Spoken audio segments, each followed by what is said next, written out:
Praise lord madam, అందరికీ వందనాలు. 2024వ సంవత్సరం ఆయన రెక్కల చాటును భద్రపరిచి ఆయన మార్గంలో మనల్ని నడిపిస్తూ మనకు తెలిసి తెలియని ఎన్నో ఆపదల నుంచి రక్షించి, జలముల్లో పడి వెళ్ళినప్పుడు నేనున్నాను, అగ్నిలో పడి నీ వెళ్ళినప్పుడు నేనున్నానని చెప్పినట్టుగా లోయ అనుభవంలోను, పర్వత అనుభవంలోను, ప్రతి అనుభవంలోను కూడా మన చేతిని ఆయన చేతిలో తీసుకుని నడిపించి ఈ 2025వ సంవత్సరంలో ప్రవేశపెట్టిన దేవాదేవునికి వందనాలు చెల్లించుకుందాం. ఎందుకంటే ఈ సమయాన్ని చూడలేని వారు ఎంతో మంది ఉన్నారు. వారికంటే మనం ఏదో శ్రేష్ఠులు మన కాదు, కానీ ఇంకా ఆయన ఉచితమైన కృప మన పట్ల ఉన్నది కాబట్టి సజీవ లెక్కలు ఉన్నాం. సజీవ లెక్కలు ఉంచినందుకు ఒక ప్రక్క ఆయనకి స్తుతులు చెల్లించుకుంటూ మనకు అప్పగించిన పని త్వర త్వరగా చేయటానికి సిద్ధపాటు కలిగిన జీవితం కలిగి ఉందాం.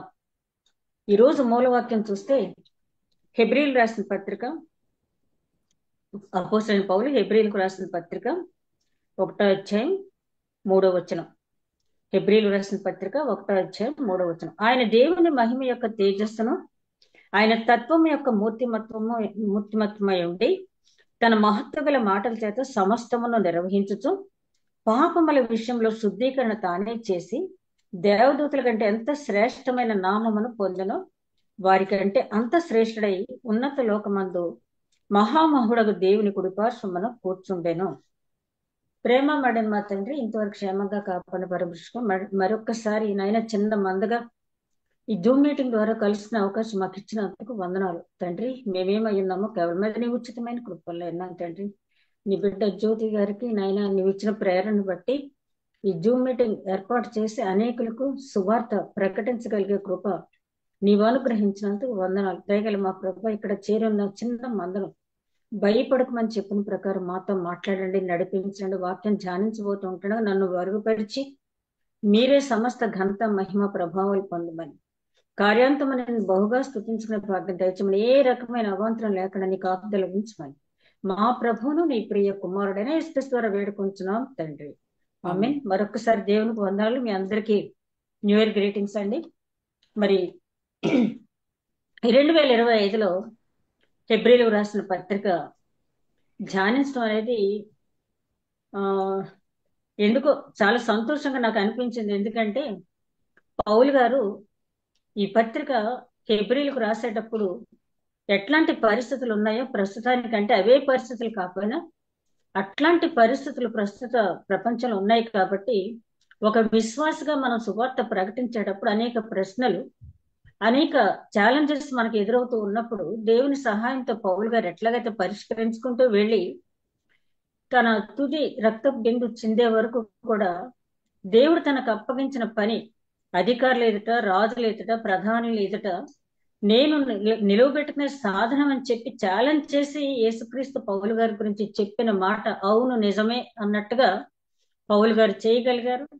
పౌలు గారి పత్రికలు ధ్యానిస్తున్న మనం అంత కాకపోయినా మనకిచ్చిన తలాంతిని బట్టి కొంతవరకైనా ఆ రెండవ రాకడకు సిద్ధపాటు కలిగిన వారంగా చేయటానికి దేవుడు మనకి కృప అనుగ్రహించాలని కోరుకుంటూ ఈ హెబ్రీ పత్రిక రాసింది ఎవరు అనేది అంటే ఇక్కడ మన పరిశుద్ధ గ్రంథంలో అపోస్తలుడైన పౌలు అని చెప్పి హెబ్రీలు రాసిన పత్రిక అని పెట్టారు. కానీ ఈ హెబ్రీ పత్రిక పౌలు గారు రాశారా లేదా అని చాలా తర్జన భర్జనలు జరిగినాయి. బర్నబా రాశాడా, సైలస్ రాశాడా, లేకపోతే అపోల్లో రాశాడా, తిమోతి రాశాడా, మరొకరు రాశారని చాలా తర్జన భర్జనలు జరిగినాయి. కానీ పౌలు గారు రాసినా, మరొకరు రాసినా, బర్నబా రాసినా, సైలస్ రాసినా, ఎవరు రాసినా పరిశుద్ధాత్మ నడిపింపు లేకుండా వ్రాయలేరు. కాబట్టి ఇది పరిశుద్ధాత్మని ప్రేరేపణ చేత వ్రాయబడినటువంటి పత్రిక.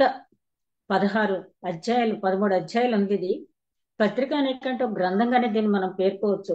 కాలం క్రీస్తు శకం 70కి ముందు వ్రాసారని చెప్పి నిర్ధారించారు. ఎందుకంటే మరి 70లో టైటస్ అనే చక్రవర్తి యెరూషలేం దేవాలయాన్ని పడగొట్టిన సందర్భం తెలుసు కదా మనకి. ఆ విషయాలు ఏమి కూడా ఇక్కడ లేవు. ఆ తర్వాత అర్పించినటువంటి అనుదిన బలి అర్పణల గురించి కూడా ప్రస్తావించలేదు. కాబట్టి క్రీస్తు శకం 70కి ముందే ఈ పత్రిక వ్రాసి ఉంటారని చెప్పి పండితులు, థియాలజిస్టులు నిర్ధారించడం జరిగింది. ఈ పత్రిక ఎవరికి రాశారు? యూదా మతం నుండి క్రైస్తవ మతంలోనికి వచ్చి తిరిగి వెళ్ళిపోవటం లేక సందిగ్ధం, ఇంకోటి ఏంటంటే క్రీస్తుతో పాటు దేవదూతలను ఆరాధించడం అనే 3 సమస్యలు అక్కడ ఉన్నాయి. యూదా మతం నుంచి క్రైస్తవ మతం స్వీకరించారు. స్వీకరించిన తర్వాత వాళ్ళు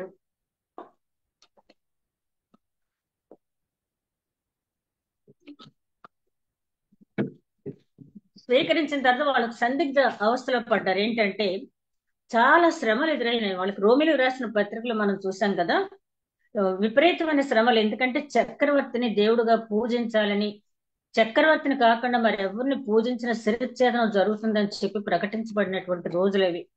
కాబట్టి మనం క్రీస్తుని అంగీకరించాము, అయితే బహిరంగంగా అంగీకరించాలా అన్నదాన్ని పౌలు గారు చెప్పారు. ఎవరైతే హృదయమందు విశ్వసించి నోటితో ఒప్పుకుంటారో వారు మాత్రమే రక్షణ పొందుతారని. కాబట్టి బహిరంగంగా ఒప్పుకొని తీరాలి.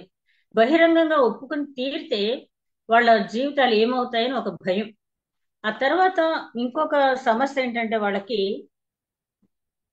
యేసుక్రీస్తుని ఒక్కడే ఆరాధించడమా, లేకపోతే మిగిలిన దేవదూతలను కూడా మనం ఆరాధించాలని కొంతమంది బోధకులు, అబద్ధ బోధకులు అవనివ్వండి, దుర్బోధకులు అవనివ్వండి, అబద్ధ ప్రవక్తలు అవనివ్వండి చెప్తూ ఉన్నారు కదా. దేవదూతలను కూడా యేసుక్రీస్తు సమానంగా మనం ఆరాధించాలి. ఈ 3 సమస్యలు వాళ్ళకి ఏంటంటే బహిరంగంగా మన క్రైస్తవ్యంలోకి వచ్చాము, బహిరంగంగా ప్రకటించాలా. చక్రవర్తిని మాత్రమే పూజించమని చెప్తున్న రోజుల్లో యేసుక్రీస్తుని మేము రక్షకుడిగా అంగీకరించి ఆయన్నే సేవిస్తాం, ఆయన్నే ఆరాధిస్తాం అని చెప్పడం హృదయానికి సంబంధించింది. బహిరంగంగా మనం ఒప్పుకోవాలా అనేది ఇప్పుడు కూడా చాలా మంది ఇట్లాంటి వారు ఉన్న రహస్య క్రైస్తవులు, ముఖ్యంగా మన భారతదేశంలో రహస్య క్రైస్తవులు చాలా మంది ఉన్నారు. ఎందుకంటే దానికి అనేకమైన కారణాలు ఉన్నాయి. వచ్చే ఫెసిలిటీస్ పోతాయనో, లేకపోతే సంఘ బహిష్కరణ జరుగుతుందో, లేకపోతే వాళ్ళ పిల్లలకు వివాహాలు జరగను, సోషల్ స్టేటస్ పోతున్నాను, సో మెనీ థింగ్స్. వాళ్ళకి చాలా ఆటంకాలు ఉన్నాయి బహిరంగంగా ఒప్పుకోవటానికి. కాబట్టి బహిరంగంగా ఒప్పుకోవాలా అనేది ఒకటి. రెండోది ఏంటంటే యేసుక్రీస్తును మాత్రమే సేవించి ఊరుకోవాలా, దేవదూతను కూడా ఆరాధించాలా, క్రీస్తుతో పాటు దేవదూతను కూడా ఆరాధించాలా అని వారికి ఒక సందిగ్ధంలో పడ్డారు. అట్లాంటి వారిని ఉద్దేశించి వ్రాసినటువంటి పత్రిక. అయితే ఎందుకు పౌలు గారు తనను తను మరుగుపరుచుకున్నారు అని ఒక క్వశ్చన్ వచ్చింది. ఎందుకంటే ఆయన రాసేటప్పుడు ప్రతి పత్రికలోనూ కూడా యేసుక్రీస్తు దాసుడనైన నేను అని చెప్పి ఇంట్రడ్యూస్ చేసుకోవడం జరిగింది. యేసుక్రీస్తు పిలిచిన పిలుపుని బట్టి ఏర్పాటైనటువంటి దాసుడనని ఏదో ఒకటి అడ్రస్ చేసుకుని రాయటం అనేది జరిగింది. ప్రతి పత్రికలో ఆయన రాసిన దగ్గర ఆయన రాస్తున్నట్టు. అయితే హెబ్రీ పత్రిక వచ్చేటప్పటికి ఆయన పౌలను నేను అనే మాట ఎక్కడా ఉపయోగించలేదు. దీనికి కారణం ఏంటంటే మొట్టమొదటి కారణం యూదులకి పౌలు గర్భశత్రు. పౌలు రాశాడు అని తెలిస్తే ఆ పత్రిక వెంటనే తీసి వాళ్ళు ఏమాత్రం ఆలోచించకుండా బయట పడేస్తారు. ఈయన పౌలు గారికి కావాల్సింది ఏంటంటే ఈ పత్రికలోని అంశాలు, ఈ పత్రికలోని సారాంశం యూదులకు వెళ్ళటం ముఖ్యమైనది. కానీ ఆయన పేరు ప్రతిష్టలు పెంచుకోవాలని మాత్రం ఆయన ఎప్పుడూ ఆయన సర్వీసులు ఎక్కడా చేయలేదు. తర్వాత రెండో అతి ముఖ్యమైన కారణం ఏంటంటే తన తోటి సహోదరులైనటువంటి యూదులు రక్షింపబడాలని పౌలు గారికి హృదయాభిలాష, ఆసక్తి. రోమిలకు రాసిన పత్రిక 9వ అధ్యాయంలో 10వ అధ్యాయంలో కూడా మనం చూస్తాం. నా సహోదరులు రక్షింపబడాలని నా హృదయాభిలాష అని చెప్పి 10వ అధ్యాయంలో అంటాడు. వారు మంచి వాళ్లే, దైవ భక్తి కలిగిన వారే, వారు దేవుని వెంబడిస్తున్నారు. కానీ వారి జ్ఞానము దైవాసక్తితో సంబంధించింది కాదు, లోక సంబంధమైంది అని చెప్పి అక్కడ చెప్పి, నా సహోదరులు రక్షింపబడటానికి ఒకవేళ నేనే గనక ఆటంకంగా ఉంటే, ప్రభువు నుంచి నేను దూరంగా వెళ్ళిపోవటం, నేను ఒక్కడే పక్కకి వెళ్ళిపోతే వాళ్ళందరూ యేసుక్రీస్తుని అంగీకరించి రక్షణ పొందుతారు అంటే వాళ్ళ గురించి నేను ప్రభు నుంచి వేరైపోవటానికి కూడా నేను సిద్ధంగానే ఉన్నాను. ప్రభు సన్నిధిని అనుభవించడానికి నేను దూరంగానే ఉంటాను. నా సహోదరులు రక్షింపటం నాకు కావాలని చెప్పి చాలా స్ట్రాంగ్ ఇంటెన్షన్ తో ఆ రోమిలు రాసిన పత్రికలు మనం చూస్తాం. కాబట్టి ఆయనకి ఏంటంటే ఇక ఒకటే మార్గం, ఒక మంచి పత్రిక రాయాలి. ఆ పత్రికలో తాను చెప్పదలుచుకున్న అంశాలన్నీ రాయాలి, కానీ తన పేరు మాత్రం అక్కడ ఉండకూడదు. తన పేరు ఉంటే ఎట్టి పరిస్థితులను కూడా యూదుల పత్రిక చదవరు. తను అనుకున్న లక్ష్యం అనేది నెరవేరదు. కాబట్టి తనను తాను మరుగుపరుచుకున్నాడు ఆయన. అదే విధంగా పర్పస్ ఏంటి, ఎందుకు ఈ పత్రిక రాశాడంటే యూదులపై అపారమైన ప్రేమ ఉండటమే కాకుండా వాళ్ళ రక్షణ గురించి పరితపించిపోయే వ్యక్తిగా అదే సమయంలో అన్యజనులకు కూడా ఈ పత్రిక వ్రాయటం అనేది జరిగింది. అన్యజనులకు కూడా ఈ పత్రిక అనేది వ్రాయటం జరిగింది. ఎందుకంటే యూదులు ఏం చేస్తున్నారంటే, వాళ్ళు ఎలాగో చిన్నప్పుడు సున్నతి పొందారు. ఇక్కడికి ఈ మార్గంలోకి వచ్చేటటువంటి అన్యజనులను వాళ్ళు ఏం చేస్తున్నారంటే, మీరు సున్నతి పొందితేనే కానీ మీరు ఈ మార్గంలో రావటానికి వీలేదు, క్రైస్తవ మార్గాన్ని స్వీకరించడానికి వీల్లేదు, మీరు క్రైస్తవులుగా పరిగణించబడటానికి వీల్లేదు అని చెప్పడం జరిగింది. అన్యజనులందరికీ కూడా ఇది ఒక పెద్ద అడ్డురాయిగా గుదిబండగా అయిపోయింది. అపోస్తల కార్యాల గ్రంథం 15 అధ్యాయంలో దీని గురించి మనం ధ్యానించుకున్నాం. చాలా పెద్ద సమస్య వచ్చినప్పుడు పౌలు గారు యేసుక్రీస్తు సహోదరుడైనటువంటి యాకోబు దగ్గరికి యెరూషలేం వెళ్తాడు. యెరూషలేంలో యాకోబు గారు చాలా చక్కగా క్లారిటీ ఇస్తారనమాట. ఏంటంటే సున్నతి అనేది ముఖ్యం కాదు, యేసుక్రీస్తుని హృదయంలో అనుసరించడమే అని చెప్పి, పడిపోయిన దావీదు గుడారాలు లేవనెత్తాలి, అందులోకి అనేక మంది వస్తారని చెప్పి ఆమోస్ గ్రంథంలో 9వ అధ్యాయంలో ఉన్నటువంటి ఆ వచనాలు కూడా కోట్ చేసి, ఎందుకంటే వాళ్ళకి పాత నిబంధన అంటే చాలా మక్కువ కాబట్టి యూతులకి, అక్కడ ఆ వచనాన్ని కోట్ చేసి సున్నతి అనేదే ముఖ్యం కాదు, వాళ్ళు హృదయపూర్వక ఆజ్ఞలు స్వీకరించి హృదయపూర్వక మార్గాన్ని అనుసరిస్తే చాలు అని చెప్తారు. అయినప్పటికీ కూడా యూదులు ఏం చేస్తున్నారంటే, మీరు సున్నతి పొందితేనే కానీ ఈ మార్గంలోకి మీరు రావడానికి వీల్లేదని చెప్తున్నారు. అయితే అన్యజనులు సున్నతి పొందడానికి అనేకమైన అవాంతరాల రోజుల్లో ఫ్యామిలీ బ్యాక్గ్రౌండ్ బట్టి ఉండే. నాకు ఇది చెప్తుంటే మన భారతదేశంలో కూడా ఈ మధ్య ఎక్కువగా ఎదురవుతున్న సమస్య, ఒక ఒక 15 మంది సెలబ్రిటీస్, అంటే సొసైటీలో మంచి పేరు ప్రఖ్యాతులు, అటు ఫైనాన్షియల్ గాను సోషల్ స్టేటస్ లను ఎంతో వెల్ ఎస్టాబ్లిష్ అయినటువంటి సెలబ్రిటీస్ మనొక డిబేట్ లో మాట్లాడుతూ ఉన్నారు. ఏంటంటే అందులో ఒక ఆమె చెప్తుంది, ఆమె కన్వర్టెడ్ క్రిస్టియన్, ఆవిడ అప్పర్ కాస్ట్ నుంచి వచ్చింది. ఆవిడకి యేసుక్రీస్తు అంటే అపారమైనటువంటి విశ్వాసము, నమ్మకము, ఏదైనా చేయడానికి ఆవిడ సిద్ధంగా ఉన్నటువంటి సిద్ధ మనస్కురాలు. ఆమె ఒప్పుకున్న తర్వాత బాప్టిజం తీసుకుంది, బొట్టు పెట్టుకోవటం మానేసింది. అయితే వాళ్ళ కుటుంబ సభ్యులు, వాళ్ళ బంధువర్గం ఎవ్వరూ కూడా దానికి అంగీకరించలేదు. కానీ ఈమె అవకాశం ఉన్నప్పుడల్లా ఫోన్లో మాట్లాడటము, లేకపోతే ఏ సందర్భం వచ్చినా కూడా వాళ్ళకి యేసుక్రీస్తుని గురించి పరిచయం చేస్తూ వచ్చింది. కొంతమంది మరీ ఛాందస భావం లేని వాళ్ళు ఆమెని యాక్సెప్ట్ చేస్తున్నారు, వింటున్నారు. అయితే ఆమెకు సొంత మేనమామ చాలా సీరియస్ దీంట్లో సిక్ అయి ఉన్నారు. ఆవిడకి మేనమామ దగ్గరికి వెళ్ళి ప్రేయర్ చేయాలని ఉంది. ఒక మిరకల్ చేస్తాడు దేవుడు, నా మేనమావ జీవితంలో ఒక మిరకల్ చేస్తాడు, కాబట్టి నేను వెళ్ళి అక్కడ ప్రేయర్ చేయటం ద్వారా అనేక మంది యేసుక్రీస్తుని తెలుసుకుంటారు. ప్రభువా, నేను అక్కడికి వెళ్ళాలి, నేను వెళ్ళి ప్రేయర్ చేయాలి, నీ అద్భుత కార్యం నా మేనమామ పట్ల జరిగించని ఆవిడ ప్రార్థన చేసుకుంది.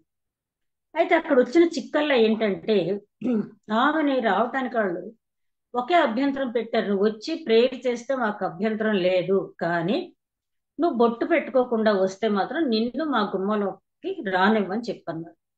అంటే ఆవిడ చాలా తీవ్రంగా రాత్రి అంతా ఉపవాసం ఉండి దేవుని దగ్గర గోజాడుతూ ప్రార్థిస్తూ, ప్రభువా, నాకు ఈ సంకట పరిస్థితి ఏంటి, నిజంగా నా మేనమావ బాగుపడతాడు, స్వస్థత ఇస్తావు, నువ్వు స్వస్థత ఇచ్చే దేవుడు, నీకు సమీపంగా ఉండి మొరపెట్టేవారు మొర ఆలకించే దేవుడు, నేను ఒక మంచి సదుద్దేశంతో నా బంధుజన వర్గం అంతా కూడా నిన్ను తెలుసుకోవాలని నేను ఆరాటపడుతున్నాను, ఈ బొట్టు అనేది నాకు ఆటంకంగా ఉంది, ఏం చేయమంటావు ప్రభు అని చెప్పి ఆ రాత్రి అంతా కన్నీటి ప్రార్థన చేసుకుని ఆవిడే డిసైడ్ అయ్యి అక్కడ వరకు వెళ్ళి ఆ గుమ్మం దగ్గర చిన్న స్టిక్కర్ లాంటిది అంటించుకుని వెళ్ళిపోయి లోపలికి వెళ్ళి అద్భుతమైన ప్రార్థన చేసిన ఆవిడ.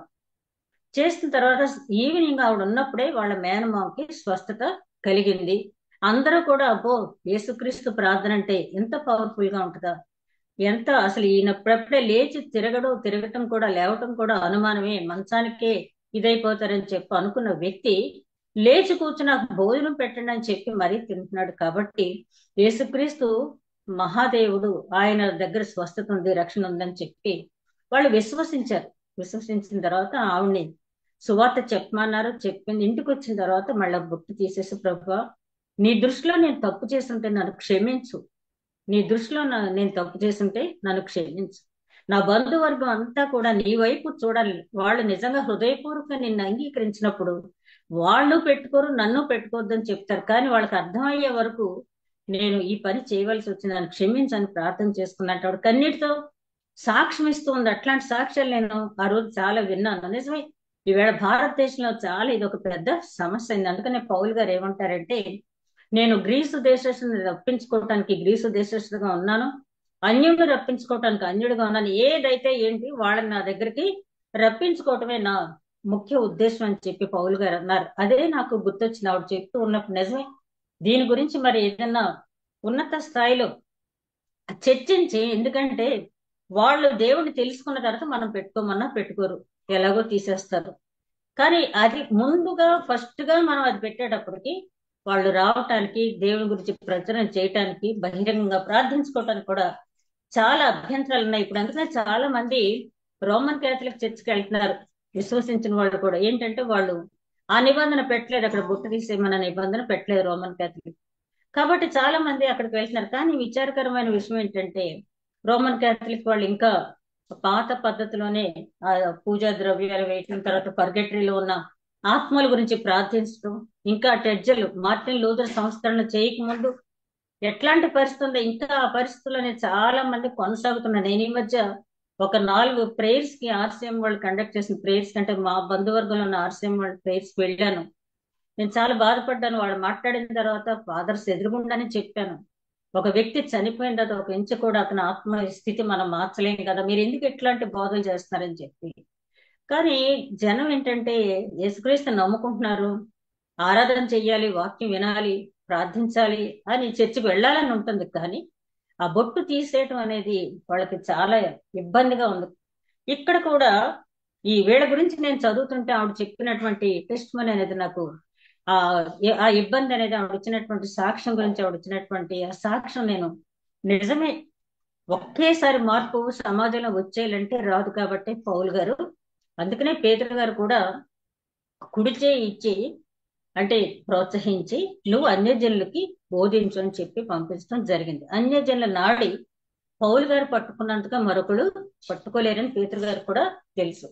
కాబట్టి ఈ పత్రిక ఎందుకు రాశారు అంటే, మీరు అన్యజనుల ఆ సున్నతి విషయంలో అంతగా ఇబ్బంది పెట్టవద్దు. సున్నతి అనేది హృదయానికి జరగాలి. మన రోమీలకు రాసిన పత్రికలో చాలా క్షుణ్ణంగా దాని గురించి మనం మాట్లాడుకున్నాం. సున్నతి అనేది హృదయానికి జరగాలి తప్పించి అదేదో భౌతిక పరమైనటువంటి సున్నతి వల్ల దానివల్ల ప్రయోజనం, నీటి బాప్తిస్మా, చిలకరింపు బాప్తిస్మా, లేకపోతే పాత పద్ధతిలో ఉన్న సున్నత.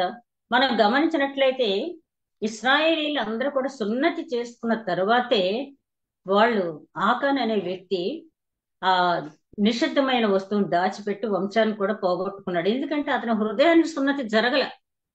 ఇశ్రాయేలీలు అందరూ కూడా అంతకు ముందు చాప్టర్లోనే సున్నతి పొందినట్టు చూస్తాం మనం.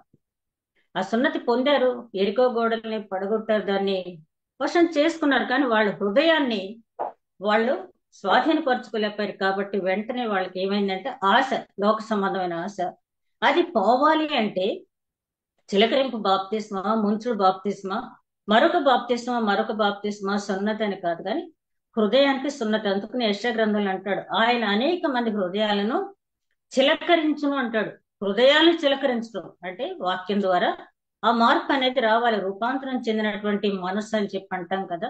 నవీన స్వభావం ధరించండి అని ఎఫెసీయులకు రాసిన పత్రిక 4వ అధ్యాయంలో పౌలు గారు చెప్తారు, మీ చిత్త వృత్తి అన్న మార్పు కలిగిన వారై నవీన స్వభావము ధరించుకోనండి అని చెప్తాడు. ఆ నవీన స్వభావం ధరించుకోవాలి. కానీ అయితే ఇట్లాంటి విషయాలు కాంట్రవర్సీ కాబట్టి మనం అది రైటు ఇది తప్పు అని మనం చెప్పలేము. కానీ ప్రార్థిద్దాం. అనేక మంది ఒక విషయాన్ని బట్టి దూరం అవుతున్నారు దేవుడి దగ్గర రావటానికి. ఆ దూరాన్ని తగ్గించే మార్గం దేవుడే చూపిస్తాడు. ఆ మార్గం, ఆ ఆటంకాలు తొలగింపడి వాళ్ళు కూడా దేవుని దగ్గరికి రావాలి. దేవుణ్ణి మనం ఆరాధించినట్టే ఆత్మతో సత్యంతో ఆరాధించేటటువంటి అవకాశం వాళ్ళకి కల్పించాలి. అందుకని పౌలు గారు మనసులో చాలా వ్యధ చెందుతూ వస్తున్న అన్యజనులను వీరు ఆటంకపరుస్తున్నారు. యేసుక్రీస్తే ఒక టైంలో అంటాడు కదా, మీరు ఒక విశ్వాసం తీసుకురావటానికి ఎన్నో మైళ్ళ దూరం వెళ్తారు, తీరా అతను మీ దగ్గరకు వచ్చేటప్పుడు మీరేం చేస్తారు, అతన్ని రాయి కట్టి నీటిలో పడదోసేస్తారంటే మీరే ఆటంకంగా ఉంటారు వచ్చే విశ్వాసం అని చెప్పి. కాబట్టి యూదులు అంత ఆటంకంగా ఉన్నారు కాబట్టి పౌలు గారు ఆలోచించి ఈ పత్రికలో అన్యజనులు ఉద్దేశించి కూడా సున్నతి అనేది బాహ్య సున్నతి ప్రాధాన్యత కాదు అని చెప్పి ముందు ముందు అధ్యాయులు మనం చూస్తాం. అదే విధంగా ఈయన రాసిన స్థలం ఇటలీలో రాశాడు, ఎందుకంటే ఇటలీలో ఉన్న వారికి వందనాలు అనేది చెప్పడం అక్కడ జరిగింది. ఇంకా ఈ అధ్యాయంలో నుంచి 2వ అధ్యాయం 18వ వచనం వరకు కూడా స్ట్రెస్ చేసి చెప్పిన విషయం ఏంటంటే ఆయన కుమారుడు, ఆయన అన్నిటికీ వారసుడు, యేసుక్రీస్తు కుమారుడు, ఆయన అన్నిటికీ వారసుడు అని చెప్తూ శ్రేష్టమైన హెచ్చరికలు 5 హెచ్చరికలు ఉంటాయి ఈ హెబ్రీ గ్రంథంలో. నేను మొట్టమొదట జూమ్ లో వాక్యం చెప్పడం ప్రారంభించినప్పుడు ఆ హెచ్చరికల గురించి చెప్పడం అనేది అంటే త్వరగా చెప్పడం జరిగింది. సాధ్యమైతే మనం హెబ్రీ పత్రికలు ఈ 5 హెచ్చరికలను కూడా మనం ధ్యానించుకుందాం. ఈ 1వ వచనం నుంచి 5వ వచనం వరకు మాత్రమే ఈ రోజు ధ్యానించుకుందాం, ఎందుకంటే ప్రతి వచనం ధ్యానించవలసిన అంశం ఉంది కాబట్టి మిగిలిన 9 వచనాలు నెక్స్ట్ వీక్ దేవుని చిత్తం అయితే ధ్యానించుకుందాం. పూర్వకాలం మందు 1వ వచనం చూస్తే, పూర్వకాలం మందు నానా సమయంలోను నానా విధములుగాను ప్రవక్తల ద్వారా మన పితరులతో మాట్లాడిన దేవుడు ఈ దినముల అంతమందు కుమారుని ద్వారా మనతో మాట్లాడాను. ఆయన అంటున్నాడు పూర్వకాలం మందు నానా విధములుగా మాట్లాడంటే ఎలా మాట్లాడాడు? ఆయన ప్రవక్తల ద్వారా మాట్లాడాడు. అబ్రహాంతో మాట్లాడాడు, యాకోబుతో మాట్లాడాడు, సమూయేలుతో మాట్లాడాడు, మోషేతో మాట్లాడాడు, యెహోషువతో మాట్లాడాడు. ప్రవక్తలైనటువంటి ఏలియా, సమూయేలు, ఎలీషా వంటి ప్రవక్తలతో మాట్లాడాడు. అదే విధంగా మలాకి ప్రవక్త వరకు కూడా ఆయన స్వరం వినిపించడమో, దర్శనం రావటమో, లేకపోతే దూతను పంపించడమో. దానియేలు జీవితంలో చూస్తే అతను ప్రార్థించడానికి మోకరించిన వెంటనే గబ్రియల్ దేవదూతను పంపించాడు. దానియేలు, నువ్వు బహు ప్రియుడు గనుక నువ్వు ప్రార్థించడం మొదలు పెట్టగానే దేవుడు నన్ను పంపించాడు, కానీ కొన్ని ఆటంకాల వల్ల నేను అనుకున్న సమయాన్ని రాలేకపోయినని చెప్పి ఆ 9వ అధ్యాయం 10వ అధ్యాయం చదివితే మనకు తెలుస్తుంది. అలాగే అబ్రహాం దగ్గర నుంచి 12వ అధ్యాయం దగ్గర చూస్తే 12వ అధ్యాయంలోను, 15వ అధ్యాయంలోను, 17వ అధ్యాయంలోను, 19వ అధ్యాయంలోను అనేక సార్లు వాక్యం రూపంలోను, దూత రూపంలోను, స్వర రూపంలోను, అదేవిధంగా 18వ అధ్యాయులు యెహోవా అతనితో మాట్లాడనని కూడా ఉంటుంది. అలాగే అబ్రహాం దర్శనం. ఇక యాకోబు విషయానికి వస్తే మనం ఆదికాండం 28వ అధ్యాయంలో ఆ బేతేలు అనే ప్రాంతంలో ఆయన నిద్రపోతూ ఉన్నప్పుడు ఒక కళ, ఆ కళలో ఒక నిచ్చెన, ఆ నిచ్చెన మీద దేవదూతలు పైనుంచి క్రిందికి, క్రింది నుంచి పైకి వెళ్ళటం చూడటం. ఇది పరలోకపు గవిని అని చెప్పి యాకోబు దానికి పేరు పెట్టడం. ఆ దర్శనం అంతా కూడా మనకు తెలుసు. అలాగా సమూయేలుకి దర్శనం, యెహోషువకు దర్శనం, మోషేకైతే నిర్గమకాండం 3వ అధ్యాయంలో అగ్ని మధ్య నుంచి మధ్య నుంచి ఆ పొద మండుతున్నదే గాని కాలిపోలేదని చెప్పి నాయకత్వానికి సిద్ధపరచడానికి మోషేకి కనపడటం జరిగింది. అదేవిధంగా 14వ అధ్యాయంలోనూ అనేక సార్లు మోషేతో మాట్లాడినటువంటి దేవుడు 19వ అధ్యాయంలో మాట్లాడాడు. 33వ అధ్యాయానికి వచ్చినప్పటికి అక్కడ చెప్పబడిన మాట ఏంటంటే ఒక మనుషులతో మాట్లాడినట్టు దేవుడు మోషేతో మాట్లాడాడు. అట్లాగా చివరి ప్రవక్త వరకు కూడా ఈ స్వరం వినిపించడం, దూతను పంపించడం అనేది జరిగింది. ఇక మలాకి తరువాత 400 సంవత్సరాలు నిశ్శబ్ద కాలం. దేవుని స్వరం అనేది మనకి వినపడలేదు. సమూయేలు గ్రంథంలో మనం చూస్తే సమూయేలు దర్శనాన్ని స్వీకరించలేకపోయాడు, ఎందుకంటే తనకు తెలియదు. ఎందుకంటే అప్పటికి చాలా కాలం నుంచి దేవుడు మాట్లాడటం, స్వరం వినిపించడం మానివేశాడని ఉంది. అలాగే ఇక్కడ కూడా మనం చూస్తే 400 సంవత్సరాలు దేవుడు తన స్వరాన్ని వినిపించలేదు, తన దూతను పంపించలేదు, ఏమి లేదు. ఆ తర్వాత తన కుమారునితో ద్వారా మాట్లాడాడు. తన కుమారుని ద్వారా మనకు అందరికి తెలిసింది ఎలా మాట్లాడాడు. ఆయన నరవతారిగా వచ్చి యేసుక్రీస్తు రక్షకుడిగా తన కుమారుని పంపించి తన కుమారు చేత మాట్లాడించాడు. తన మనసులో ఉన్న మాటలన్నీ కూడా మాట్లాడించడం జరిగింది. ప్రవక్తల ద్వారా మాట్లాడిన తర్వాత ప్రవక్తలు వాళ్ళగా ప్రవచించలేదు. పేతురు రాసిన 2వ పత్రిక 2వ అధ్యాయం 7వ వచనం చూస్తే ఆత్మ ప్రేరేపణ వల్ల ప్రవక్తలు మాట్లాడారు. ఏ ప్రవక్త మాట్లాడినా కూడా ఆత్మ ప్రేరేపణ వల్లే మాట్లాడారు. దీనికి ఒక ఎగ్జాంపుల్ మనం తీసుకోవాలంటే ఎలీషా ప్రవక్త మనందరికీ తెలుసు. ఓసారి కొండ ప్రాంతంలో ఎలీషా తన శిష్యుడు గెహాజీ ఉంటారు. ఆ దూరం నుంచి ఆ షునేమీరాలు రావటం చూస్తాడు ఎలీషా. ఈమె ఏదో వ్యాకులతతో వస్తుంది, కానీ ఈమె ఎందుకు అలా వస్తుందో దేవుడు నాకు తెలియచేయలేదు అంటాడు గేహజీతో. నువ్వు వెళ్ళి కనుక్కునిరా, వాడుకున్న బాధ ఏంటంటే ఎంతటి ప్రవక్తకైనా కూడా దేవుడి విషయాన్ని వెల్లడి పరిస్తేనే గాని ఆ విషయం వాళ్ళకి తెలియదు. ప్రవక్త ప్రవచించాడు అంటే దేవుని ఆత్మ ప్రేరేపణ, దేవుని స్వరం వినపడటం. నేను పెందలకడనే లేచి నా ప్రవక్తలు చెప్పానంటాడు ఇర్మియా గ్రంథంలో, యెషయా గ్రంథంలో కూడా. అదేవిధంగా యెహెజ్కేలు గ్రంథంలో నీవు చక్కగా నిలువమని చెప్పి నన్ను ఆత్మచేత కొనిపోయి ఆ కేబార్ నది తీరాన నిలబెట్టి మాట్లాడాడని చెప్పి యెహెజ్కేలు అంటాడు. అలా ప్రతి సందర్భంలో కూడా ఒక ప్రవక్త ప్రవచించాడు అంటే దేవుని ఆత్మ ద్వారానే. అగబు అని ఇచ్చిన ప్రవక్తను చూస్తాం మన అపోస్తల కార్యాల గ్రంథంలో. 2 సార్లు ప్రవచించాడు. 2 సార్లు అతను ఈ భూలోకం అంతటికి పెద్ద కరువు సంభవించబోతోంది, భూకంపం రాబోతుందని చెప్పాడు. ఇంకో ప్రవచనం ఏంటంటే పౌలు యెరూషలేము కనుక వెళితే అతను ఈ విధంగా చేతులు కాళ్ళు కట్టి అతన్ని చంపేస్తారని చెప్పి ఈ 2 సార్లే దేవుడు అతన్ని వాడుకున్నాడు. కాబట్టి ఆయా సందర్భాల్లో పెద్ద పెద్ద ప్రవక్తలే వక్తలు ఎవరినైనా వాడుకోవచ్చు, దేవుడు ఎవరినైనా వాడుకోవచ్చు. అంతేగాని ఒక ప్రవక్త ప్రవచించాడంటే అతని స్వయం శక్తి వల్ల మాత్రం కాదు.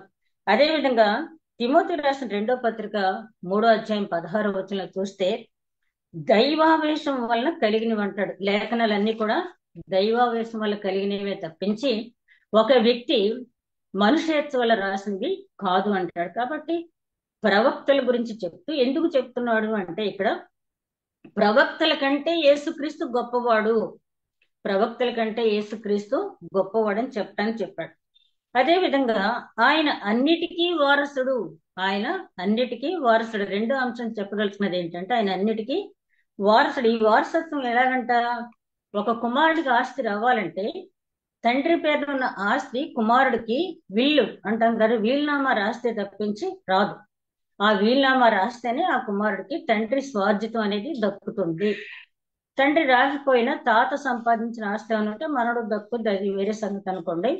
తండ్రి స్వార్జితం ఏమన్నా ఉన్నట్టయితే ఆ తండ్రి తప్పనిసరిగా కుమారుడికి రాయాలి. అందుకని చాలా మంది తండ్రులు అంటారు, నేను సంపాదించింది నీకే ఇవ్వాలని ఏమీ లేదు, నీ ప్రవర్తన సరిగ్గా ఉంటేనే, నీ నడవడి సరిగ్గా ఉంటేనే నేను ఇస్తాను, లేకపోతే ఎవరికైనా ఇచ్చేసుకుంటా, నేను ఎవరికైనా ఇచ్చుకునే స్వేచ్ఛ ఉంది, నా స్వార్జితం అంటారు. కానీ ఎక్కువగా ఎవరు చేయరనుకుండా పని. అంటే అది అవకాశం ఉంది తండ్రి ఇంకొకరికి ఇవ్వటానికి. కానీ ఇట్లాంటి వీలునామా కాదు. యేసుక్రీస్తుకి యెహోవా దేవుడికి మధ్య ఉన్నటువంటి సంబంధం అట్లాంటిది కాదు అని చెప్తున్నాడు పౌలు గారు. వారసుడు అనగానే మీరు ఏమనుకుంటారంటే తండ్రి సంపాదించిన ఆస్తిలో తండ్రి ఇష్టాన్ని బట్టి వారసత్వాన్ని అనుభవించే హక్కును వారసత్వం అంటారు. నేను ఇల్లు కట్టాను, నువ్వు ఇందులో నీ భార్య బిడ్డలతో ఉండు అని తండ్రి చెప్తేనే ఆ వారసుడు అందులో ప్రవేశించడానికి ఉంటుంది. లేదు తండ్రి ఇష్టపూర్వకం ఇవ్వకపోతే డిమాండ్ చేసి తీసుకోవటానికి లేదు, ఎందుకంటే తండ్రి స్వార్థితం కాబట్టి. ఇక్కడ పౌలు గారు చెప్తున్నది ఏంటంటే అట్లాంటి వారసత్వం కాదు. ఈ సృష్టిని సృష్టించేటప్పుడే తండ్రి కుమారులు కలిసి సృష్టించారు.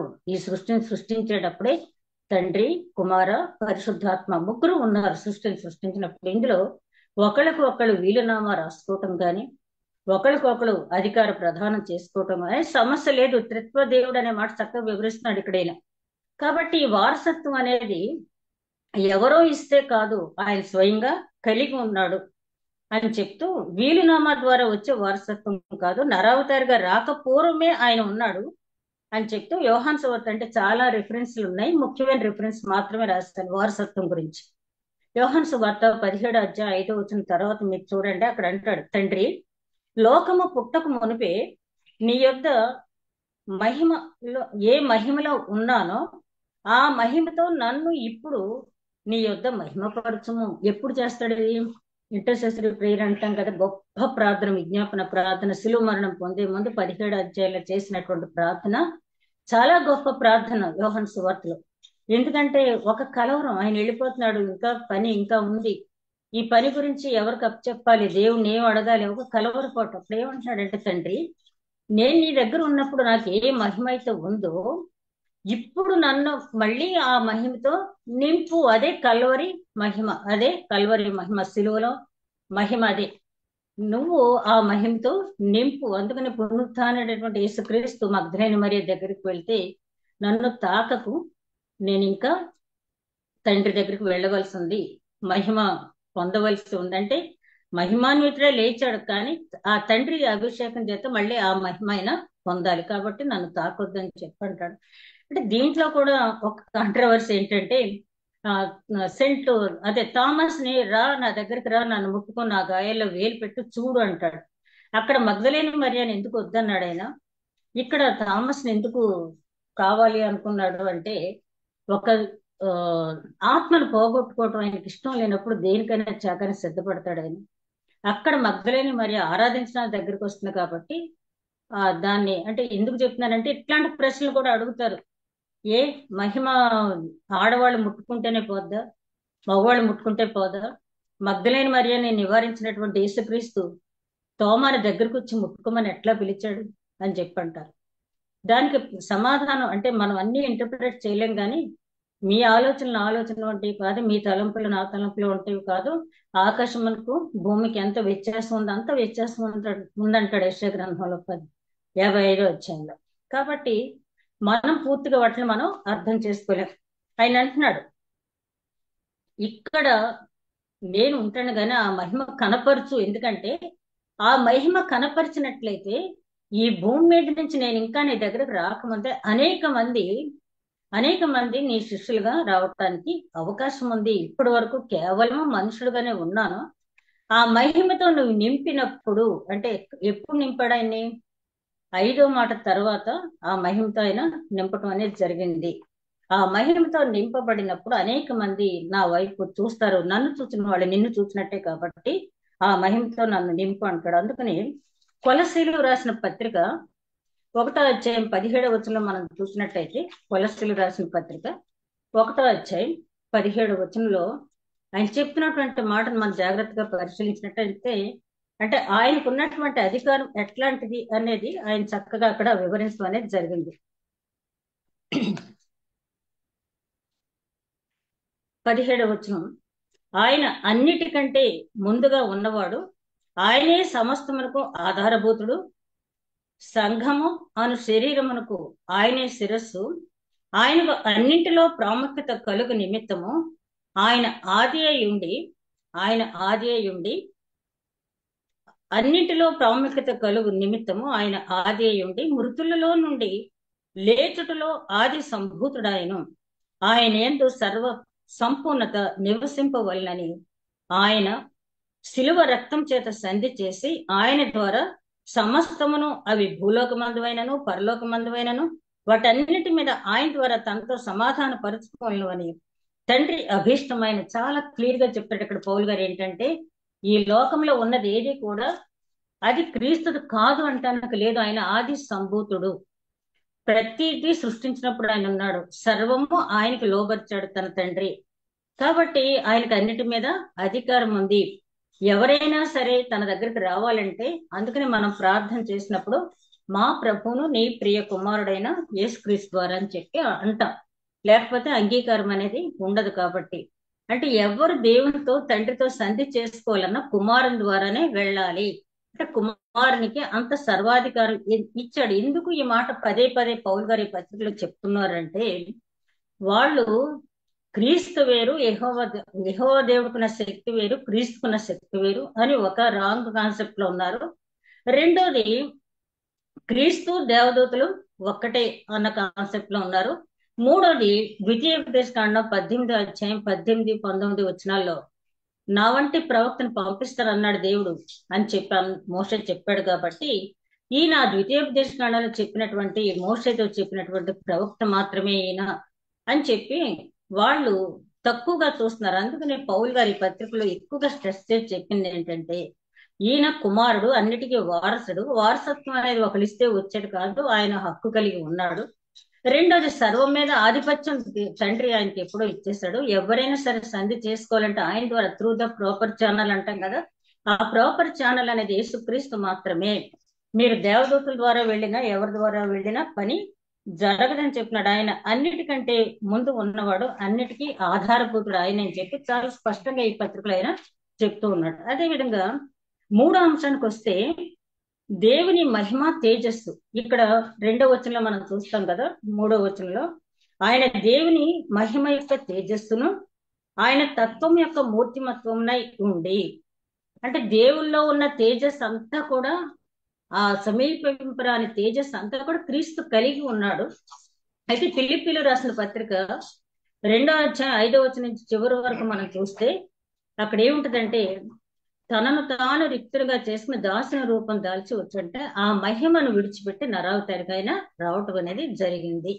ఈ లోకంలో ఉన్నంత సేపు కూడా ఆ మహిమ పరలోక రాజ్యంలో ఆయన విడిచిపెట్టి అనేది రావటం అనేది జరిగింది. ఇక్కడ పూర్తి మానవుడిగా ఆయన బ్రతకడం జరిగింది. అందుకనే కొలసీలు రాసిన పత్రిక 2 అధ్యాయం 9 వచనంలో పౌలు గారు అంటారు, దేవత్వం యొక్క సర్వ పరిపూర్ణత ఆయనలో ఇమిడి ఉంది. మానవుడిగా పుట్టినప్పటికీ చాలా మంది అంటారు, చూడు వీడు దేవుడు మనిషి కాదురా అంటారు. అంటే దేవుడి లక్షణాలు ఎవరికన్నా మనిషిలో ఉంటే మనం అంటాం కదా, అట్లాంటిది దేవుడే ఆయన, ఆయనే దేవుడు, ఇద్దరికి కూడా వ్యత్యాసం అనేది లేదు అని చెప్తున్నాడు. మహిమ యొక్క తేజస్సు, అదే విధంగా ఆయన వెలుగై ఉండేను. ఇది మనందరికీ తెలిసింది, నేను లోకమునకి వెలుగు అని చెప్పి ఆయన ఆయనే స్వయంగా చెప్పడం జరిగింది. అదే విధంగా యోహాను రాసిన మొదటి పత్రిక 5వ వచనంలో యోహాను గారు చెప్తున్నాడు, మేము ఆయన ద్వారా విని చెప్పినది లోకమునకు ఆయన వెలుగై ఉన్నాడు. ఆయన లోకమునకు వెలుగై ఉన్నాడు అని చెప్పి ఆయన మాతో చెప్పాడు. అదే మీకు చెప్తున్నాం, మేము స్వయంగా విన్నాం ఆయన ద్వారా. ఆయన వెలుగును మేము చూడటమే కాకుండా ఆయన చెప్పింది ఐఎమ్ ద లైట్ అని చెప్పి ఆయన చెప్పిన మాటనే మీకు చెప్తున్నాం. అదేవిధంగా లూకాసు వార్త 1వ అధ్యాయం 78-79 చూస్తే ఆ జకర్యా వ్రాసినటువంటి కీర్తనలు మనం గమనించినప్పుడు, చీకటిలోనూ మరణ ఛాయలోనూ కూర్చుని వారికి అరుణోదయపు వెలుగు ఇవ్వటానికి ఆయన ఈ లోకంలోనికి వచ్చాడు. చీకటిలో మరణ ఛాయలో కూర్చున్నటువంటి దీపం లేని ప్రాంతాల్లోనూ కటిక చీకటిలో కూర్చున్న వారని కాదు, ఆధ్యాత్మిక అంధకారంలో ఉన్నవారి హృదయాలు వెలిగించడానికి ఆయన వస్తున్నాడు. ఓ శిశువా, నువ్వు ఆయనకి మార్గం సరళం చేసేవాడుగా నువ్వు ఉండని చెప్పి యోహాన్ గారికి తన తండ్రి అయిన జకర్యా చెప్పిన మాటను మనం చూస్తాం. అదే విధంగా కొరింథీయులకు రాసిన 2వ పత్రికలో 4వ అధ్యాయంలో 5వ వచనం కూడా మనం చూస్తే, కొరింథీయులకు రాసిన 2వ పత్రిక 4వ అధ్యాయం 5వ వచనంలో మనం గమనించినట్లయితే అక్కడ ఆయన చాలా స్పష్టంగా చెప్తున్నాడు, ఏంటి, ఆ దేవుని స్వరూపి అయిన క్రీస్తు మహిమను కనపరచు సువార్త గురించి ఎంత క్లారిటీ ఇచ్చాడంటే పౌలు గారు, దేవుని స్వరూపి అయిన క్రీస్తు మహిమను బయలుపరిచేటటువంటిది సువార్త. అంటే మనం ఎవరికైనా సువార్త వివరిస్తున్నాము అంటే ఆ మహిమా స్వరూపిని వారి కళ్ళ ముందు మనం ఉంచుతున్నాము.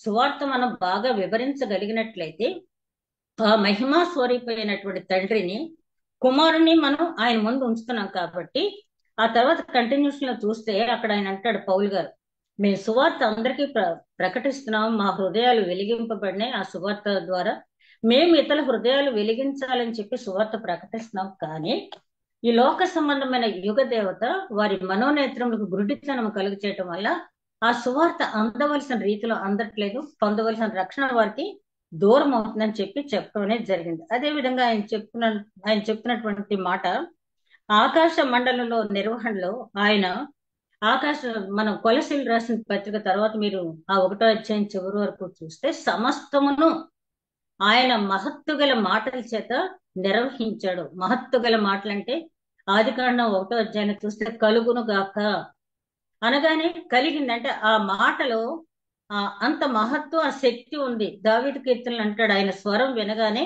లెబనోను పర్వతం మీద లేళ్లు కూడా పరిగెత్తుతాయి, దేవదారు వృక్షాలు పడిపోతాయి అని చెప్పి ఆయన స్వరానికి ఉన్నటువంటి శక్తిని దావీదు మహారాజు కీర్తనలో వివరించడం జరిగింది. ఇక్కడ పౌలు గారు కూడా అదే చెప్తున్నారు, ఆయన మహత్తు గల మాట చేత ఈ భూమి మీద ఉన్న సమస్తాన్ని ఆయన నిర్వహిస్తూ ఉన్నాడు. నక్షత్రాన్ని ఆ దారిలో అక్కడ ఆ కక్షలో ఉండాలని, సూర్యుడు ఎక్కడ ఉండాలో సూర్యుడిని నిర్దేశించాడు, చంద్రుడు ఎక్కడ ఉండాలో చంద్రుడికి నిర్దేశించి, అడ్మినిస్ట్రేషన్ అంటే మామూలు అడ్మినిస్ట్రేషన్ కాదు, రాత్రి పగలు సంవత్సరాలు కాలాలు ఇవన్నీ కూడా వేటికవి జరుగుతున్నాయి. అంటే అసలు మనకు తలుచుకుంటే, అందుకనే కీర్తనకారుడు అంటాడు 19వ సంకీర్తనలో, పగటికి పగలు రాత్రికి రాత్రి బోధిస్తూ ఉంది, ఆకాశ నక్షత్రములు చూస్తే మనకి ఆశ్చర్యం కలుగుతుంది ఆయన ఆదేశించిన రీతి అని.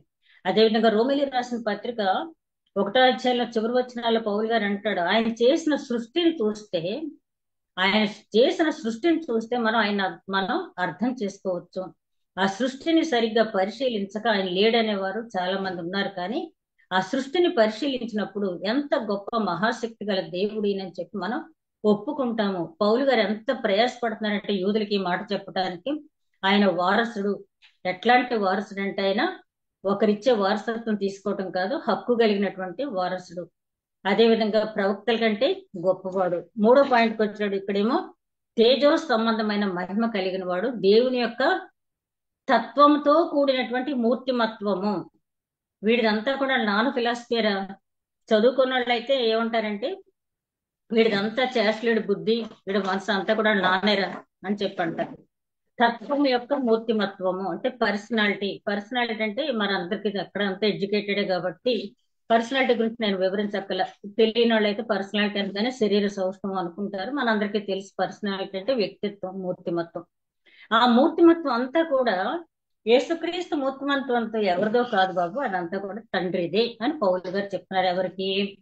ఆయన ఇంకా సరిగ్గా అర్థం చేసుకున్నటువంటి ప్రజలందరికీ, ఆనాటి యూదులకు మాత్రమే కాదు మనకు కూడా ఆయన చెప్తూ ఉన్నారు. ఎందుకంటే ఈ రోజులో ఆ సాక్షులు ఈ సాక్షులు అని బయలుదేరారు కదా, వాళ్ళకు కూడా తెలిసేలాగా పౌలు గారి మాటలు మనం చెప్పొచ్చు.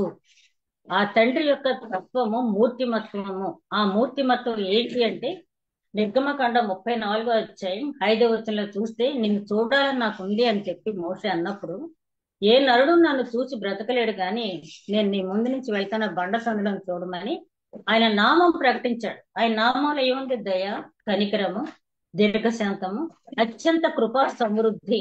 ఈ 5 లక్షణాలు దేవుడికి ఉన్న లక్షణాలు. యెహోవా దేవుడు ఏం చెప్పాడు? నిన్ను చూస్తానంటే నన్నేం చూస్తావు గాని నా నామం ప్రకటిస్తున్నాను విను అన్నాడు. అందుకనే యేసు నామంలో ప్రార్థిస్తూ ఉంటాను కదా. ఆ నామం అన్నప్పుడల్లి 5 గుర్తురావాలి మనకి. ఆ నామంలో దయ, కనికరము, దీర్ఘశాంతము, అత్యంత కృపా సమృద్ధి నా నామంలో ఉంది అని చెప్పు. అవన్నీ కూడా యెహోవా దేవుడికి ఉన్న లక్షణాలు అన్నీ కూడా యేసుక్రీస్తుకు ఉన్నాయి అని చెప్పి పౌలు గారు నొక్కి ఒక్కడి ఇక్కడ చెప్తూ ఉన్నారు. నిజంగా ఇది ఈ స్టడీ చేస్తున్నంత సేపు కూడా యూదుల పట్ల ఆయనకి ఎంత ప్రేమ ఉంది. ఒక్క యూదుల పట్లే కాదు, రక్షణకు దూరంగా ఉన్న వారిని సమీపస్తులు చేయటానికి పౌలు గారు ఎంత శ్రమ పడ్డారు అనేది ఇక్కడ మనం చూసినట్టయితే అర్థమవుద్ది. అదే విధంగా ఆయన అంటాడు, సూర్యుని వెలుగులో సూర్యుని చూస్తాం మనం. సూర్యుని వెలుగులో మనం సూర్యుని చూస్తాం. అదే విధంగా దేవుని వెలుగులో దేవుని చూస్తాం. అంటే సమీపింపరాని తేజస్సు అయినప్పటికీ, ఆయన వెలుగై ఉన్నప్పటికీ, మన హృదయాలు ఆయన వెలుగుతో వెలిగింపబడినప్పుడు, మన హృదయాల్లో ఆయన వెలుగు ఉన్నప్పుడు, మన హృదయాల్లో ఉన్నటువంటి ఆధ్యాత్మిక అంధకారం తొలగించబడినప్పుడు ఆయన్ని మనం చూస్తాము. ఆయన మనం చూడాలి అంటే ఆయన వెలుగులో మాత్రమే ఆయన మనం చూడగలము. ఆయన వెలుగులో మాత్రమే ఆయన మనం చూడగలము. ఇది చాలా చక్కగా వివరించి చెప్పారు పౌలు గారు. ఏంటంటే యూదులకి అక్కడ ఉన్న వారందరికీ కూడా అర్థమయ్యే రీతిలో, నువ్వు సూర్యుని కాంతిలో సూర్యుని ఎట్లాగైతే చూస్తున్నావో అదే విధంగా దేవుని వెలుగులో దేవుని నువ్వు చూడగలవు. నేను దేవుని చూడాలి అంటే నీకు కనపడ్డ దేవుడు, ఆ దేవుని వెలుగు నీలోకి రావాలి అంటే నువ్వు అజ్ఞానుసారంగా ఉంటూ రూపాంతరం చెందిన మనసు కలిగిన వాడవై దేవుని కార్యాల పట్ల ఆసక్తి కలిగిన వాడే దేవుని చూడాలనుకున్నప్పుడు ఆ రూపాంతర అనుభవం నీకు లభిస్తుంది. అప్పుడు మాత్రమే నువ్వు చూడగలవు. ఏ రకమైన డౌట్ లేదు. ఆయన తేజోమండల నివాసి, మా సమీపింపరాని తేజస్సు కలిగిన వాడైనా, అన్ని రైటే. కానీ నువ్వెందుకు చూడలేకపోతున్నావు, నేనెందుకు చూడలేకపోతున్నానంటే ఆ వెలుగును భరించే వెలుగు మనలో ఉండాలి. ఆయన ఏదో మనకు భరించి వెలుగు ఇవ్వనటువంటి వాడు కాదు. ఆయన ఆ వెలుగు ఇచ్చి ఆయన ప్రత్యక్షపరచుకోవటానికి ఆయన సిద్ధంగా ఉన్నాడు. కాబట్టి పౌలు గారు చెప్తూ ఉన్నారు, సమీపింపరాని తేజస్సులో ఉన్నటువంటి తేజోమయుడైన మామూలు వ్యక్తి కాదు. దేవునికి ఏ రకమైనటువంటి తేజస్సు ఉందో, ఏ రకమైనటువంటి మూర్తిమత్వం ఉందో, ఆయన ఫిలాసఫీ ఏంటో, తండ్రి ఫిలాసఫీ ఏంటో, తండ్రి పర్సనాలిటీ ఏంటో, తండ్రి తేజస్సు ఏంటో, తండ్రి మహిమ ఏంటో అన్నీ కూడా యేసుక్రీస్తులో సంపూర్ణంగా ఉన్నాయి. కాబట్టి ఓ యూదులారా, మేము తండ్రిని యాక్సెప్ట్ చేస్తాం కానీ ఇతను మేము యాక్సెప్ట్ చేయము. యోహాను సువార్త 7వ అధ్యాయంలో వాళ్ళు అంటారు, అక్కడ 28వ వచనంలో వాళ్ళు అంటారు, ఇతను ఎవరు ఇక్కడ ప్రసంగిస్తున్నాడు, ఇతను క్రీస్తా, ఇతను ఎక్కడ వాడో మాకు తెలుసు కానీ ఇతడు అభిషిక్తుడు అంటే మేము ఎలా ఒప్పుకుంటాం? అభిషిక్తుడు అనేవాడు వేరే రకంగా వస్తాడు కదా, సూచక్రియలు మహత్కార్యాలు జరుగుతాయి కదా ఆయన వచ్చినప్పుడు. ఈయన అభిషిక్తుడు ఏంటి? ఈయన మేము అంగీకరించమంటారు. అదే విధంగా యోహాను సువార్త 9వ అధ్యాయంలో ఆ గుడ్డివాడు కన్నులు తెరవబడిన తర్వాత పదే పదే నీకెవరు చేశారు, ఏం చేశారు అని అడిగినప్పుడు అతను అంటాడు, ఇదిగో ఒక వ్యక్తి నాకు కళ్ళు తెరిచాడని చెప్పాను. ఎందుకు పదే పదే అడుగుతున్నారు? మీరు కూడా ఆయన శిష్యులు కాదలుచుకున్నారా అని అడుగుతాడు ఆయన. అడిగితే వెంటనే వాళ్ళు ఏమంటారంటే, ఏం మాట్లాడుతున్నావు నువ్వు, మతుండి మాట్లాడుతున్నావా లేదా? నువ్వే ఆయన శిష్యుడివి, మేము మోసే శిష్యులము. మోసే ధర్మశాస్త్రాన్ని అనుసరిస్తాం కానీ ఆయన శిష్యర్కం, యేసుక్రీస్తు శిష్యర్కం అనేది మేము ఎప్పుడు చెయ్యము అంటారు.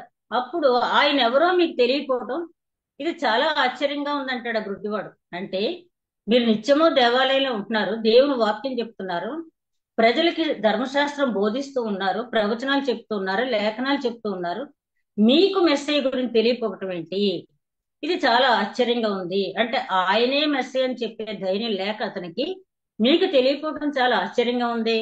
మనం కూడా అంటాం కదా, నాకు తెలియదని ఎవరంటే, ఏంటి నా దగ్గర జోక్ చేస్తున్నావా, నీకు తెలియకపోవటం ఏంటి, నీకు తెలియకుండా ఎలా ఉంటది, నీకంటే నేను పెద్ద తెలివైన దాన్ని కాదు, నీకంటే నేను పెద్ద తెలివైన వాడిని కాదు, నీకు తెలిసే తెలియట్లేదని చెప్తున్నావు అనమాట అంటారు కదా. అలాగా గుడ్డివాడు ఏమంటున్నాడంటే, మీకు తెలియకపోవడం అనేది చాలా ఆశ్చర్యకరము. ఎందుకంటే ప్రజలకు బోధించే వాళ్ళు మీరు, ధర్మశాస్త్రం మీ దగ్గర ఉంది, లేఖనాలు మీ దగ్గర ఉన్నాయి, ప్రవక్తల ప్రవచనాలు మీ దగ్గర ఉన్నాయి, అన్నీ మీ దగ్గర ఉన్నప్పుడు నిజమే కదా, వాళ్ళ దగ్గరే ఉన్నాయి కదా. మరి హేరోదు కమాన్ ఎక్కడ పుడతాడు, ఆ యూదులకు రాజు ఎక్కడ పుడతాడు అనగానే అప్పుడు గబగబా తీసుకొచ్చి చూపించారు, బెత్లెహేమ ఎఫ్రాతులో పుడతాడని. వాళ్ళకి తెలుసు, తెలిసిన విషయాన్ని చెప్పలేదు. ఎందుకంటే ఏ రోజు వాళ్ళకి ఏదైనా శిక్ష విధించవచ్చు, అయ్యా నువ్వే రాజువి, ఎప్పటికీ నువ్వే రాజు అంటే వాళ్ళ జీవితాలు వెళ్ళిపోతాయి. అట్లాంటి జనం ఎక్కువగా ఉన్నారు. అందుకనే సత్యవాక్యాన్ని మనం అంగీకరించినప్పుడు మాత్రమే మన మనసులో మార్పు అనేది వస్తుందని చెప్పి పౌలు గారు అనేక సార్లు అనేది చెప్పడం జరిగింది.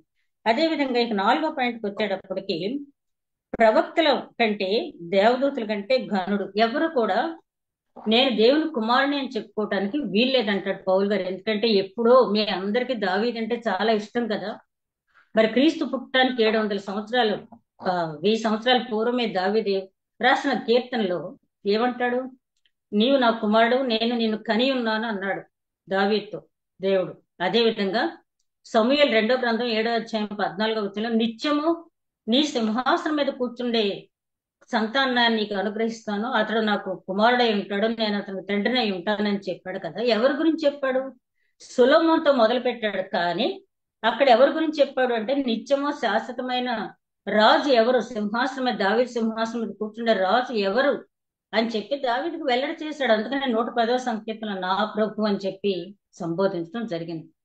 కాబట్టి పౌలు గారు ఇక్కడ అంటున్నారు, ఆయన అద్వితీయ కుమారుడు, దేవుడు లోకమును ఎంతో ప్రేమించను కాగా తన అద్వితీయ కుమారుని యందు విశ్వాసం ఉంచిన వాడని చాలా కరెక్ట్ గా యోహాను సువార్త 3వ అధ్యాయం 16వ వచనంలో చెప్పడం జరిగింది కదా. యోహాను గారు ఎప్పుడు కూడా యేసుక్రీస్తు రొమ్మను ఆనుకుని ఉండే శిష్యుడు. కాబట్టి ఎవ్వరు కూడా నేను ఆయన కుమారుడు అని చెప్పుకోవడానికి ఏ దేవదూతకి అధికారం లేదు. ఆయన దేవదూతల కంటే కూడా ఉన్నత స్థానంలో ఉన్నాడు. రాబోయే అధ్యాయంలో మనం దాన్ని ధ్యానించుకుంటాం. ఈ అధ్యాయంలో ఆయన చెప్పింది ఏంటంటే, ప్రవక్తల కంటే గొప్పవాడు, ఆయన వారసుడు. అదే విధంగా ఆయన తేజో మహిమ సమీపింపరాని తేజో మహిమలో ఉన్నప్పటికీ ఆయన వెలుగును తీసుకుని ఎవరైతే ఉంటారంటే వారిలో ఉన్న అజ్ఞానాంధకారాన్ని ఆయనతో సహవాసం చేసి ఎవరైతే మధ్యాహ్నపు ఎండ వలె నువ్వు ప్రకాశిస్తావని చెప్పి యెషయా గ్రంథంలో ఎట్లాగైతే నువ్వు ఉపవాసం చేసేటప్పుడు నేను చెప్పిన ఆజ్ఞలన్నీ నువ్వు అనుసరించినట్టయితే నీ నీతి మధ్యాహ్నపు ఎండ వలె తేజరిల్లుతుందని అక్కడ చెప్పడం జరిగింది కదా. అంటే ఉపవాసం అంటే దేవుడితో సహవాసం ఎప్పుడైనా చేయొచ్చు, పలానా టైం అని లేదు.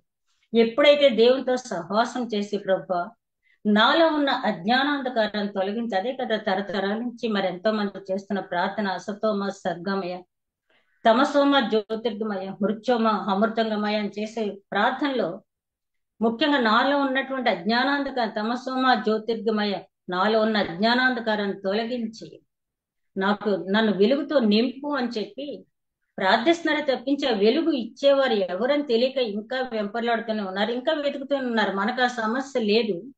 ఆ వెలుగైన దేవుడు వెలుగులోనే మనం ఉన్నాం. కాబట్టి పౌలు గారు ఆ వెలుగుకు దూరంగా ఉండి నశించిపోతున్నటువంటి యూదులకు మాత్రమే కాదు, ఎంతో మందికి పనికొచ్చేటట్టుగా ఈ పత్రిక రాయటం అనేది జరిగింది. హెబ్రీలు రాసిన పత్రిక ఒక్కొక్క అధ్యాయంలో కూడా క్రీస్తు ఎవరికంటే గొప్పవాడు, దేవదూతల కంటే గొప్పవాడు, ప్రవక్తల కంటే గొప్పవాడు, మోషే కంటే గొప్పవాడు అని కంపారిజన్ చేసి చెప్తాడు. ఎందుకంటే ఆ యూదులు ఎవరెవరినైతే క్రీస్తు కంటే ఎక్కువగా భావిస్తూ ఉన్నారో వారందరికంటే క్రీస్తు గొప్పవాడయ్యా, మీరు క్రీస్తుని ఆశ్రయించండి, రక్షణ పొందండి అని చెప్పి వారిని హెచ్చరిస్తూ వాళ్ళ రక్షణ మార్గంలో తీసుకురావడానికి ఎంతో ప్రయాసపడి ఈ పత్రికను రాయటం అనేది జరిగింది.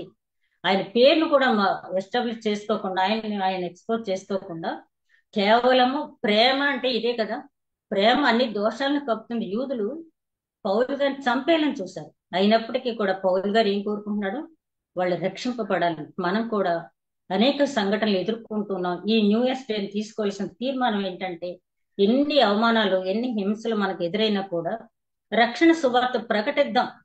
ఆ రక్షణ సువార్త ప్రకటించేటప్పుడు ఏ రకమైన అవమానాలు కానీ, మనోవ్యాకులత కానీ, మరి ఏదైనా నష్టం కానీ కలిగిన దేవుని నిమిత్తం హింసింపబడే ధన్యత మనం పొందుకుందాం. అట్టి నడిపింపు దేవుడు మనకి అనుగ్రహించును గాక. దయగల మా ప్రభు, ఇంతవరకు ధ్యానించిన వాక్యం నూరంతలుగా దీవింపబడే భాగ్యం దయచేయమని మా ప్రభువును నీ ప్రియ కుమారుడైన యేసుక్రీస్తు ద్వారా వేడుకొంచున్నాం తండ్రి. ఆమేన్.